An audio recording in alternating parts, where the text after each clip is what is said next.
మనం ఎప్పుడైనా ఫంక్షన్స్కి వెళ్ళినప్పుడు మనము మంచి డ్రెస్ వేస్తాము. వివాహం విషయం ఏంటి, అదేవిధంగా గృహప్రవేశం ఏంటి, మనం ఏదైనా ఇంట్లో కానీ బయట కానీ ఫంక్షన్స్ ఉన్నా, ఆఫీస్లో ఫంక్షన్స్ ఉన్నా మనం డ్రెస్సు చాలా మంచి డ్రెస్ వేస్తాము. టై వేస్తాం. జెంట్స్ అయితే టై వేస్తారు, కోట్ వేస్తారు. అదేవిధంగా మంచిగా షూ వేస్తారు. అదేవిధంగా స్త్రీలు కూడా పట్టు చీరలు కట్టి ఫుల్ మేకప్ వేసి ఫంక్షన్స్కి వెళ్తారు.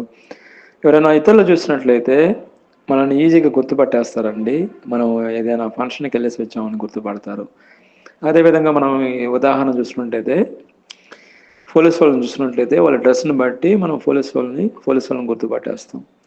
అదేవిధంగా మనం ఏదైనా ఆ, వైట్ డ్రెస్ వేసుకోవాలంటే మనం ఏమనుకుంటాము, పైనుంచి కింద వరకు వైట్ క్యాప్ పెట్టుంటే వాళ్ళు నావీలో ఉన్నారని వాళ్ళు గుర్తుపడతాము. అదేవిధంగా కొంతమంది ఆ, ముస్లిమ్స్ స్త్రీలు కూడా వాళ్ళ పైనుంచి కింద వరకు బ్లాక్ వేస్తారు. అప్పుడు మనం ఏం చేస్తాం, వీళ్ళు ముస్లిం వాళ్ళు అని గుర్తుపడతాం. మనం కూడా మనం చూసి ఎవరన్నా వీళ్ళు మన యొక్క ప్రవర్తన చూసి వీళ్ళు క్రిస్టియన్స్ అని గుర్తుపడతారన్నారా మనల్ని, లేదా మనల్ని లోకస్తులని గుర్తుపడుతున్నారా? మనం దేవుడు కోరుతున్నాడు మనం పరిశుద్ధంగా జీవించాలని, వెలుగు సంబంధాలుగా ఉండాలని దేవుడు కోరుతున్నాడు.